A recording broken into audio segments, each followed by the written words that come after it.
তো দেখা সাক্ষাৎ তো আরে জরুরি হইলে হামগরণ এখন বেকুনতুন সুশৃঙ্খলভাবে থাকা ফুরিব কেউ কোনো রকমের অনাচার করি না পারিবেন মানুষের।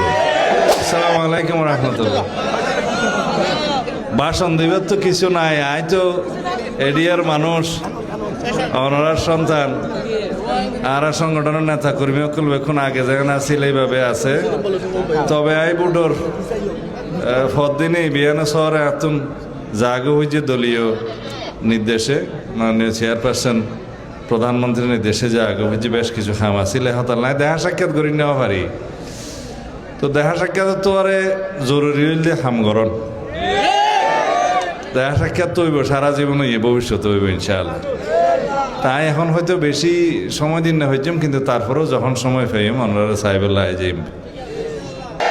কোনো উচ্ছৃঙ্খল কোনো চাঁদাবাজির খবর না শুনি পান, প্রশাসনের সহযোগিতা করা ফুরিব এবং দেশের মধ্যে এনাকান সুশাসন কায়েম করা ফুরিব, যাতে মানুষ মনে করে যে বিএনপি রাষ্ট্র পরিচালনার দায়িত্ব এসে মানুষ শান্তিতে আইব, মানুষ উন্নয়ন পাইব, শৃঙ্খলা পাইব, শান্তি পাইব। পাইব না? আমরা বেকুন ঠিক চাইলে ভাইব দেরি সতেন না গেলে তো না ভাইব। তো বেকুন আল্লাহর ওয়াস্তে জনগণের বন্ধু হিসেবে হাজ করন, প্রশাসনের সহযোগিতা করিবেন, উন্নয়ন এবং অন্যান্য কর্মকাণ্ড যে আছে ইনশাআল্লাহ এই না ওনারা পরামর্শ দিবেন, এই না আরো সারি দেন। আসসালামু আলাইকুম রহমতুল্লাহ।